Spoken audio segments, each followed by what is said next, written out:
बच्चों, आज के इस वीडियो में आपका बहुत बहुत स्वागत है। मैं आपको तीसरा पार्ट एवरेस्ट मेरी शिखर यात्रा जो बचेंद्री पाल ने अपने जीवन की गाथा पर लिखा है, तो उन्हीं पर आधारित ये पाठ है कि उन्होंने एवरेस्ट पर कैसे अपनी यात्रा की थी, किन किन कठिनाइयों का सामना किया था, कैसा उन्होंने अनुभव किया। तो मैं बचेंद्री पाल के जीवन से ही इस पाठ को शुरू करती हूँ। तो पहले मैं वो आपको बता दूँ कि बचेंद्री पाल का जन्म उत्तरांचल के चमोली जिले में बंपा गांव में 24 मई 1954 को हुआ था। बचेंद्री अपनी माँ हंसा देवी ने की और पिता किशन सिंह पाल की तीसरी संतान थी। पिता पढ़ाई का खर्च उठाने में असमर्थ थे, अतः बचेंद्री को 8वीं से आगे की पढ़ाई का खर्च सिलाई कढ़ाई करके जुटाना पड़ा। कितना कठिन दौर होता था। 10वीं पास करने के बाद बचेंद्री के प्रिंसिपल ने उनके पिता को उनकी आगे की पढ़ाई के लिए सहमत किया। मतलब वो पढ़ने में इतनी अच्छी थी कि उनके पिता को समझाया गया कि आप इन्हें पढ़ाइए लिखाइए। बचेंद्री ने ऐसी विषम परिस्थितियों के बावजूद संस्कृत से एमए और फिर बीएड की शिक्षा हासिल की।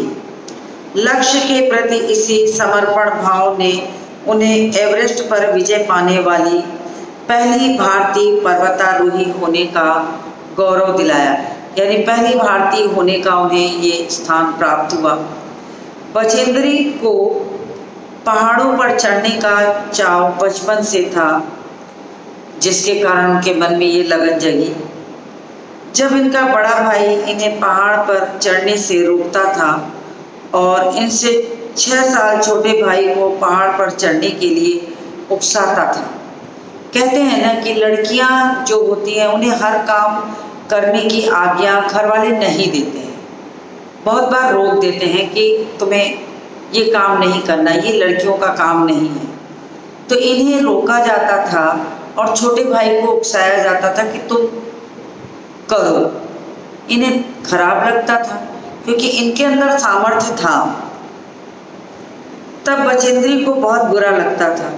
वो सोचती थी कि भाई यह क्यों नहीं समझता कि जो काम छोटा भाई कर सकता है वह उसकी बड़ी बहन भी कर सकती है।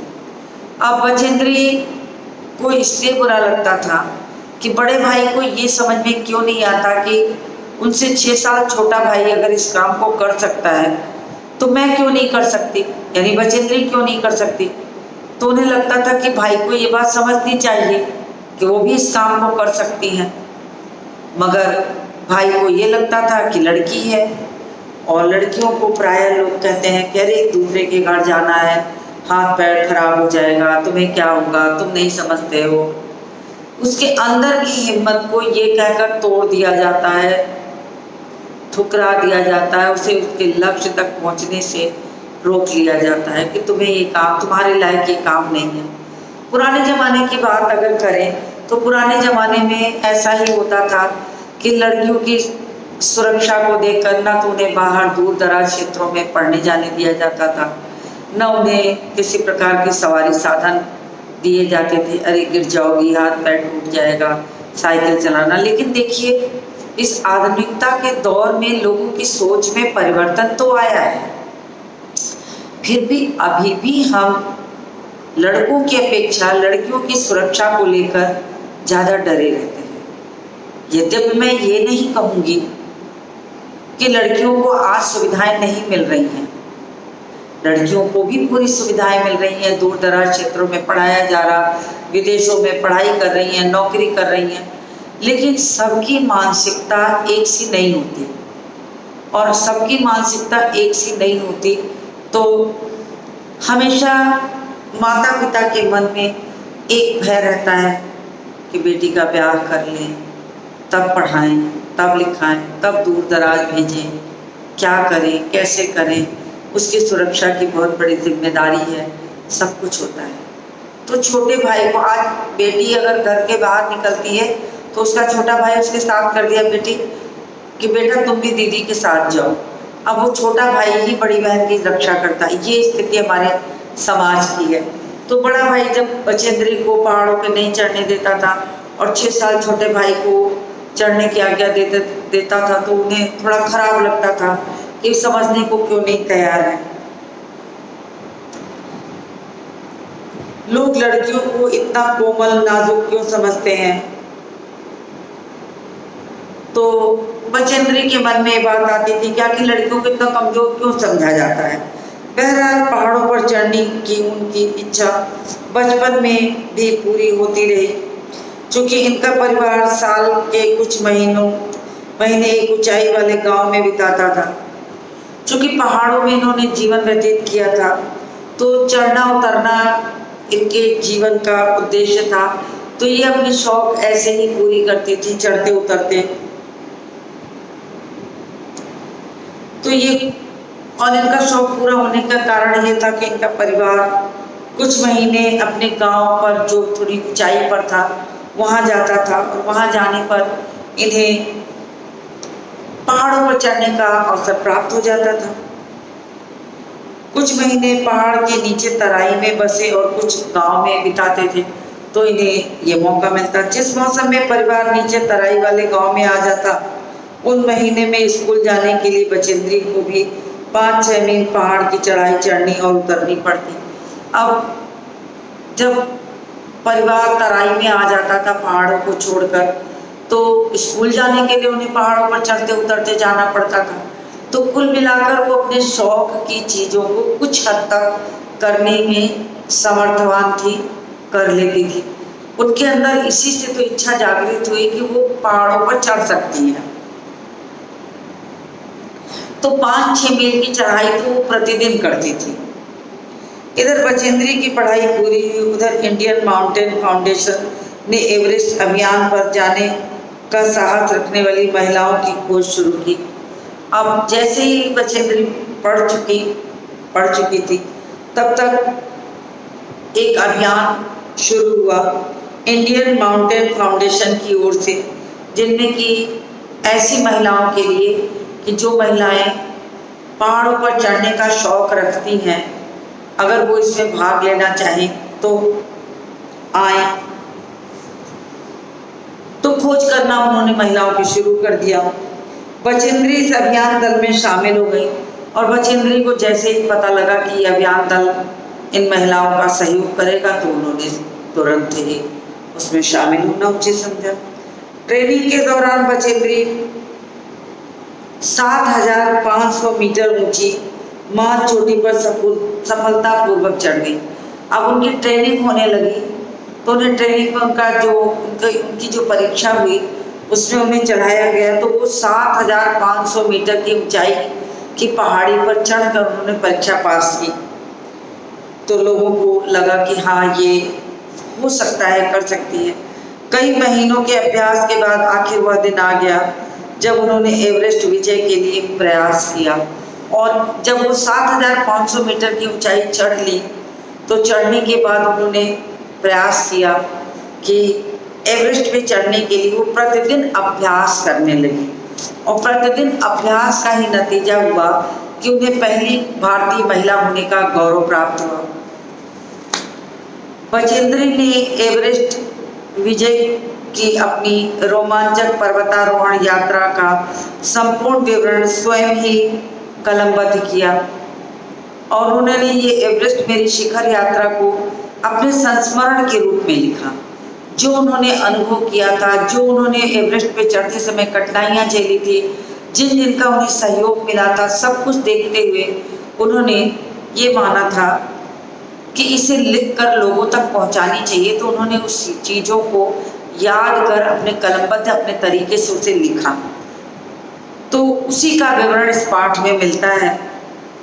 ये घटना जो थी बहुत ही आनंददायक थी बचेंद्री उस अंतिम पड़ाव के शिखर पर पहुंचकर जब तिरंगा फहराती हैं, उस पल का ब्यौरा इतना सुंदर ढंग से उन्होंने किया है कि पढ़ते हुए ऐसा लगता है कि जैसे हर कदम और हर आंखें बचेंद्री को उस एवरेस्ट की ऊंचाई पर, शिखर पर पहुंचते हुए देख रहा हूँ।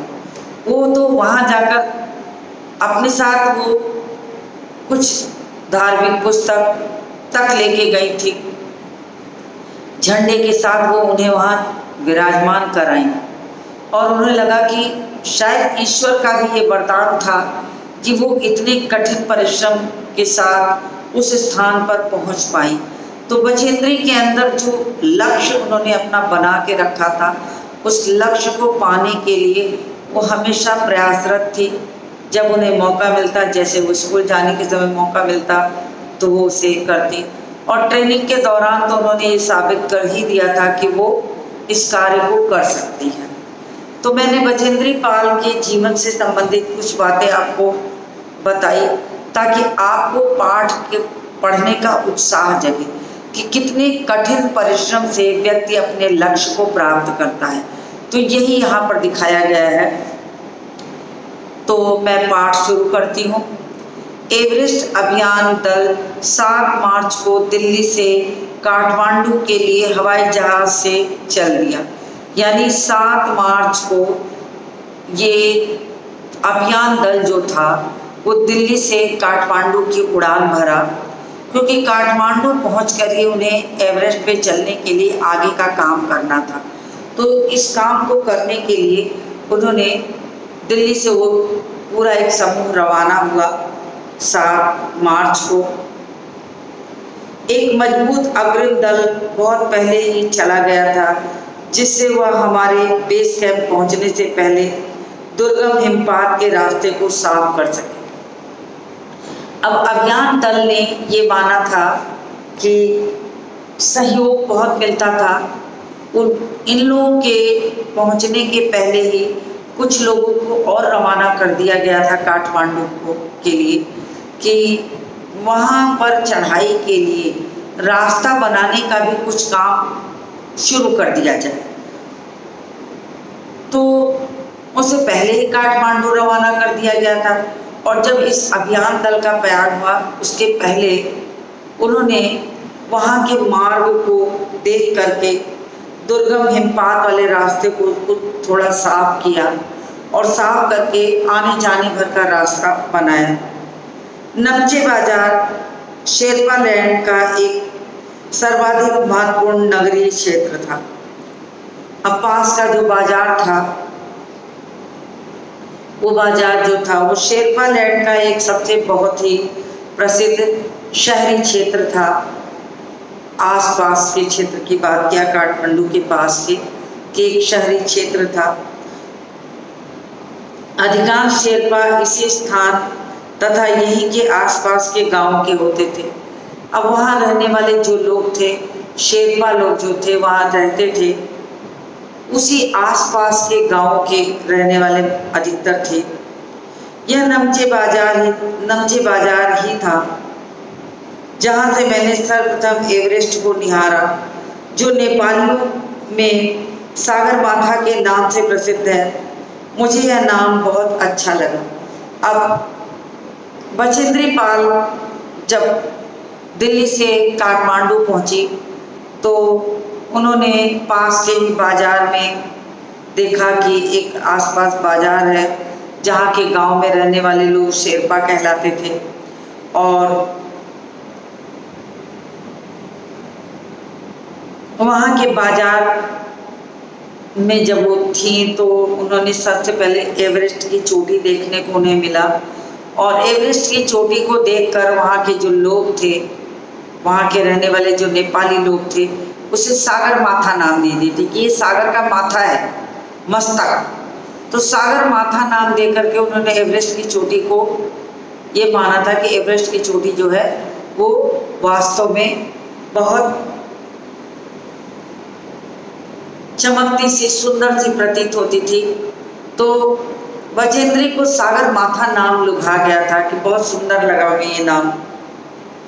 एवरेस्ट की तरफ गौर से देखते हुए मैंने एक भारी बर्फ का बड़ा फूल प्लूम देखा जो पर्वत शिखर पर लहराता हुआ ध्वज से लग रहा था। अब जब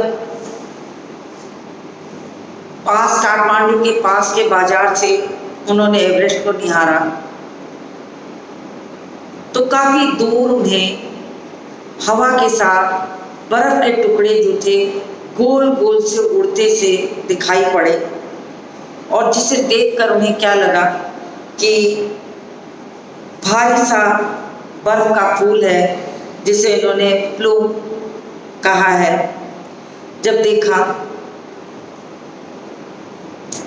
तो ऐसा लगा कि वो पर्वत शिखर पर लहराता हुआ कोई ध्वज लग रहा है। चोटी पर बिल्कुल गोल गोल बर्फ के जो टुकड़े थे जो हवा के साथ छोटे छोटे कण जो थे हवा के साथ उड़कर बिल्कुल गोल गोल घूम घूम करके उड़ रहे थे, वो ऐसा लग रहा था कि पूरा गोल गोल एक फूल बनता हुआ नीचे की ओर आ रहा है, जिसे देखकर उन्हें बड़ा अच्छा लगा कि और कैसा लगता था जैसे चोटी पर कोई शिखर पर कोई ध्वज बांध दिया गया, जो कोई पताका लहरा रही हो या कोई झंडा फहरा दिया गया हो।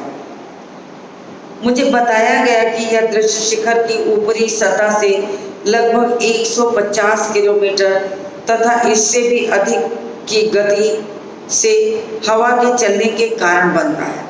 अब वहाँ पर लोगों ने उन्हें बताया, जब वो देखकर बहुत आश्चर्यचकित हुई तो लोगों ने उन्हें बताया कि ये जो बर्फ का फूल है वो जब पहाड़ों पर 150 किलोमीटर से भी अधिक तेज गति से जब हवाएं चलती हैं तो इन हवाओं के तेज चलने से जो बर्फ से ढकी चोटियां होती हैं वो हवा के घर्षण से घिस करके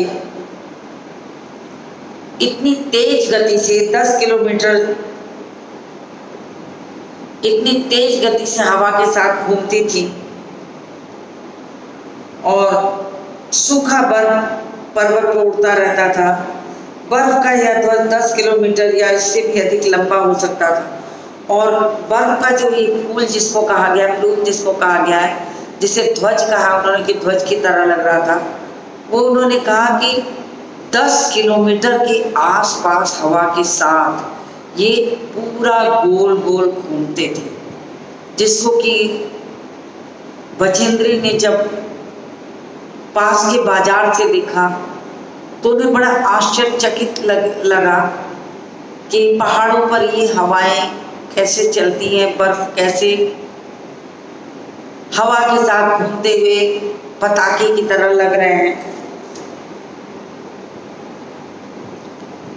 शिखर पर जाने वाले प्रत्येक व्यक्ति को दक्षिणी पूर्वी पहाड़ी पर इन तूफानों को झेलना पड़ता था।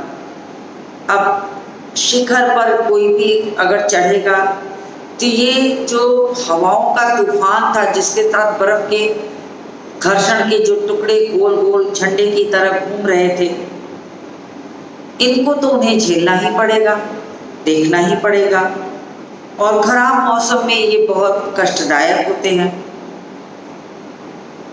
तो शिखर पर जाने वाले प्रत्येक व्यक्ति को दक्षिणी पूर्वी पहाड़ी पर इन तूफानों को झेलना पड़ता था। अब शिखर पर जाने के लिए जैसे ही दक्षिणी पूर्वी पहाड़ी पर लोग चढ़ते थे, ये हवाओं का झोंका जो पहाड़ों पर हवाओं को गोल गोल प्लूम फूल की तरह या पताके की तरह दिखाई पड़ रहा था, उसे बिना झेले हुए वे आगे नहीं बढ़ सकते थे। यह मुझे डराने के लिए काफ़ी था। अब बछेंद्री पाल ने कहा कि वास्तव में उस हवा के फूल को, प्लूम को देखकर और उस झोंके को देखकर मैं एकदम सिहर उठी। बछेंद्री एकदम सिहर उठती हैं कि उन्होंने तो बड़े हिम्मत और ताकत से एवरेस्ट पर चढ़ने की हिम्मत दिखाई थी, और इस हिम्मत के साथ वो, लेकिन जब पहाड़ों का 10 किलोमीटर लंबा चौड़ा पताके की तरह ये हवा के साथ गोल गोल घूमता पहाड़ों का जो फूल था उसे देखी तो उनकी हिम्मत छूट जाती है। वो डर जाती हैं कि ऐसी जगहों पर वो चढ़कर कैसे पहुंच पाएंगी। तो उन्हें डराने के लिए वो बहुत काफ़ी था। फिर भी मैं एवरेस्ट के प्रति विचित्र रूप से आकर्षित थी। उन्होंने कहा कि डराने के लिए वो बहुत था, लेकिन मेरे मन में जो एवरेस्ट के प्रति आकर्षण था वो किसी भी तरह से कम होने को तैयार नहीं था। यानी एवरेस्ट की सुंदरता को देखकर बचेंद्री पाल के मन में जो वहाँ तक पहुँचने की लालसा जगी थी, उस लालसा को वो कम नहीं कर पा रही थी। उस लालसा को भी इतनी भयावह फूल बर्फ की तूफानी बर्फ की हवाओं को देख करके भी ये इसे कम नहीं कर पाती। और ऐसा लगता था जैसे उनके मन में एक डर समाया था, उनके मन में, कि वो अपने इस लक्ष्य पर पहुंच भी पाएंगी कि नहीं। लेकिन अंदर की हिम्मत जो थी वो उन्हें बराबर प्रेरणा देती थी कि वो इस कार्य को कर लेंगे। और इस कार्य को करने के चलते ही उन्होंने अपनी हिम्मत को बरकरार रखा। फिर भी मैं एवरेस्ट के प्रति विचित्र रूप से आकर्षित थी और इसकी कठिनतम चुनौतियों का सामना करना चाहती थी। तो उनके मन में आया कि जो भी हो, एक बार मैं प्रयास जरूर करूंगी वहां तक पहुंचने के लिए। जो भी चुनौतियां मेरे सामने आएंगी मैं उसे पार करते हुए उस लक्ष्य पर पहुंचूंगी। कहने का तात्पर्य, यदि व्यक्ति के सामने उसका लक्ष्य बिल्कुल निश्चित हो कि वो उसे ये करना है, जब उसने ठान लिया हो, तो कोई भी चीज़ उसे उस लक्ष्य तक पहुंचने से रोक नहीं सकती। क्योंकि बचेंद्री पाल ने तो ये ठान लिया था कि उन्हें एवरेस्ट के शिखर पर चढ़ना है, तो ये छोटी मोटी बातों को, बर्फ के झोंकों को, तूफानी हवाओं को, गिरने वाली चट्टानों को देखकर अगर वो डर जाएंगी फिर तो वो अपने लक्ष्य को नहीं पा सकती। कई बार कई लोगों ने उन्हें डराया, जैसा कि मैं खुद भी समझती हूँ कि यदि व्यक्ति चढ़ाई पर चढ़ता है और उसी समय कोई चट्टान टूट जाए, पहाड़ खिसक जाए, तो अंदर से हिम्मत टूट जाएगी। और अंदर से हिम्मत टूट करके क्या होगा कि या तो हम वहीं से लौट जाएंगे। बहुत सारे लोग एवरेस्ट पे चढ़ने के लिए गए, थोड़ी सी ऊंचाई चढ़ करके आधे से लौट आते थे। कुछ लोग रास्ते में दुर्घटनाओं के शिकार हो जाते थे। कुछ लोग आगे चढ़ने की कोशिश करते हुए भी तमाम तरह की दुर्घटनाएं देखी होंगी, सुनी होंगी, अखबारों में पढ़ी होंगी। तो सारा कुछ वो देख करके हिम्मत जो रहती थी टूट जाती थी। फिर भी बचेंद्री पाल ने ये ठान लिया था कि कुछ भी हो, मैं एक बार इस एवरेस्ट पर चढ़कर जरूर देखूंगी। तो उन्होंने अपनी हिम्मत को टूटने नहीं दिया। जब हम 26 मार्च को पेरिस पहुंचे, हमें हिमस्खलन के कारण हुई एक शेरपा कुली की मृत्यु का दुखद समाचार मिला। अभी वो चढ़ने ही वाले थे जब ये पहुंचते हैं 26 मार्च को कि अब चढ़ाई शुरू करनी है। तभी उन्हें ये मिलता है कि जो उनसे पहले अभियान दल के कुछ लोग रास्ता साफ करने, पहाड़ी स्थानों को बनाने के लिए पहुंचे थे। हिमस्खलन का मतलब होता है बर्फ का खिसकना। हिम मतलब बर्फ होता है, स्खलन मतलब खिसकना। तो हिमस्खलन का मतलब हुआ कि बर्फ के खिसकने से। तो होता ऐसा है कि पहाड़ी स्थानों पे काम करते हुए बहुत बार बड़ी बर्फ की जो चट्टानें होती हैं वो अपना स्थान छोड़ देती हैं पिघलते हुए, और वो नीचे की ओर लुढ़कती हुई गिर जाती हैं। और इतनी बड़ी बड़ी चट्टानों के गिरने से कभी कभी शेरपा, पहाड़ी स्थान, किसी का मकान या राह चलते लोगों को दुर्घटना का शिकार भी होना पड़ता, ऐसा प्रायः होता है। तो उन्हें जैसे वो चढ़ने वाली थी, उन्हें समाचार मिला कि एक शेरपा जो था वो हिमस्खलन, पहाड़ी चट्टान के खिसकने के कारण उसकी मृत्यु हो गई। अब डराने के लिए तो इतना भी बहुत काफ़ी था। खुम्बू हिमपात पर जाने वाले अभियान दल के रास्ते के बाईं तरफ सीधी पहाड़ी के धसकने से लोत्से की ओर से एक बहुत बड़ी बर्फ की चट्टान नीचे खिसक आई थी। अब इन्होंने बताया कि रास्ता था वो था खुम्बू हिमपात जहाँ हुआ था। तो एक अभियान दल उस ओर से जा रहा था कि ठीक उसी खुम्बू हिमपात जहाँ हुआ था उसी के ठीक बाएं तरफ की पहाड़ी जो थी वो खिसक गई थी और लोत्से की ओर से एक बहुत बड़ी सी चट्टान जो थी, लोत्से स्थान है, नीचे की ओर खिसकती हुई आ गई थी। 16 शेरपा कुलियों के दल में से एक की मृत्यु हो गई और शेरपा कुली जो थे उस पर चढ़ाई करने के लिए चल रहे थे, उसमें से एक को बहुत काफी चोट लगी और उसकी मृत्यु हो गई। 4 घायल हो गए। अब देखिए, जब किसी काम के लिए हम चले और हम ये सुन ले कि आगे दुर्घटना हुई है तो हमारे अंदर पहले ही एक डर आ जाता है। और वो डर कैसा होता है कि हम आगे जाएं, पता नहीं आगे की स्थिति कैसी हो, हम वहाँ तक पहुँच सकते हैं कि नहीं, या हमें जाना चाहिए कि नहीं, बहुत सारी चीज़ें दिमाग में घूमने लगती हैं। तो जब इतनी बड़ी हिमस्खलन के बाद लोत्से के आगे की तरफ जब चट्टान पूरी खिसक जाती है और वहाँ पर जो शेरपा लोग चढ़ रहे थे उन शेरपा लोगों में से 16 कुली उस पर चढ़ रहे थे, शेरपा कुली, जिनमें से 4 घायल हो गए और एक की मृत्यु हो गई। यानी 5 काफी चोटिल हुए और जिन चोटिल होने में 4 घायल थे और एक की मृत्यु हो गई। तो ये डराने के लिए बचेंद्री पाल के लिए बहुत काफ़ी था।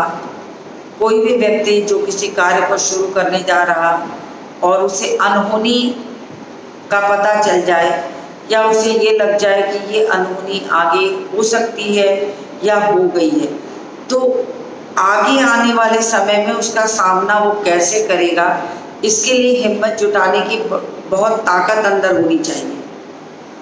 तो जब बचेंद्री भी सुनती है तो उन्हें बहुत डर लग जाता है कि अब आगे क्या होगा। इस समाचार का कारण अभियान दल के सदस्यों के चेहरों पर छाए अवसाद को देखकर हमारे नेता कर्नल खुल्लर ने स्पष्ट किया, एवरेस्ट जैसे महान अभियान में खतरों को कभी कभी मृत्यु भी आदमी को सहज भाव से स्वीकार करनी पड़ती है। तो कर्नल खुल्लर जो उनके साथ उस चढ़ाई में थे, उन्होंने बताया कि देखो, अभियान दल के सदस्यों का जब चेहरा उतर गया, वो डर गए, तो उन्होंने कहा कि अगर हम कभी कभी बहुत बड़े बड़े काम करने चलते हैं तो छोटी मोटी घटनाओं को नज़रअंदाज कर देना चाहिए।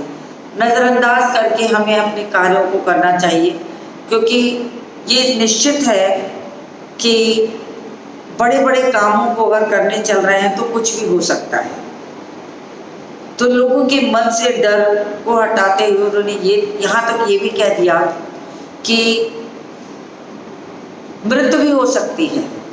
इस चीज को दिमाग में अपने रख लो कि उतनी ऊंची चढ़ाई पे चढ़े और कोई भी बर्फ की चट्टान खिसक गई।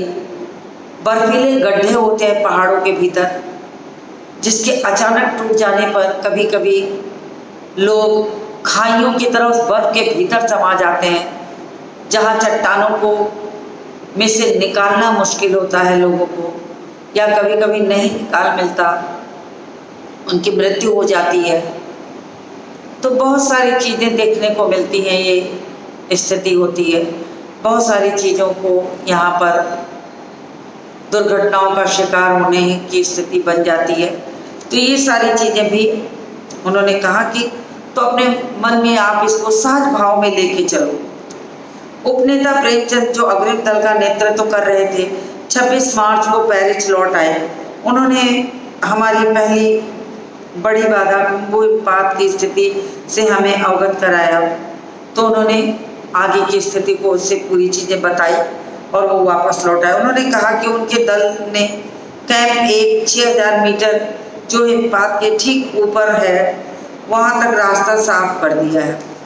तो जो दल पहले काठमांडू के लिए रवाना हो चुका था, कर्नल खुल्लर ने बताया कि वो दल आगे आगे चलकर रास्ते को साफ कर रहा है, अभियान में सहयोग कर रहा है तो जहाँ हिमपात हुआ तो उससे ठीक ऊपर 6000 मीटर की ऊंचाई पर तक उन शेरपा पुलियों ने हिम्मत करके रास्ता साफ कर दिया था, पुल बना दिया था, रस्सियां बांधकर झंडियों से रास्ता पर निशान दे दिया था। सभी बड़ी कठिनाइयों का जायजा ले लिया कि क्या हो सकता है रास्ते में। उन्होंने इस पर भी ध्यान दिया कि ग्लेशियर बर्फ की नदी है और बर्फ का गिरना भी जारी है। उन्होंने सब देख लिया कि रास्ते में ग्लेशियर कहाँ है, बर्फ की नदी कहाँ पड़ेगी। हिमपात के अनियमित और अनिश्चित बदलाव के कारण अभी तक किए गए सभी कार्य व्यर्थ हो सकते हैं। उन्होंने कहा कि यद्यपि हमने जो काम किया है वो एक निश्चित काम है, लेकिन ऐसा भी हो सकता है कि इस हिमपात से हमारे किया हुआ कार्य भी कभी बिगड़ सकता है, बुरी स्थिति में हम आ सकते हैं। तो सब कुछ सोचकर, अनियमित और अनिश्चित रहता है, सब कुछ सोचकर ही आगे बढ़ना चाहिए कि हमारा कोई भी कार्य व्यर्थ हो सकता है और हमें रास्ता खोलने का काम दोबारा भी करना पड़ सकता है, कि हमें उसी चीज़ को फिर से बनाना पड़ सकता है। तो हमें अपने हर तरह की चीज़ों और विघ्न बाधाओं को सोचकर अपने लिए तब आगे बढ़ना चाहिए। तो मैंने आपको पेज नंबर 24 के दूसरे पैराग्राफ तक पढ़ा दिया है और दूसरे पैराग्राफ पर आप निशान लगा दीजिए कि मैंने यहाँ तक पढ़ाया है। फिर मैं आज यहीं तक पढ़ाऊँगी, फिर इसके आगे की वीडियो को मैं हिस्से को लेकर आगे के वीडियो में आऊँगी। तो आज के इस वीडियो को मैं यहीं समाप्त करती हूँ और मिलती हूँ आपसे अगले वीडियो में।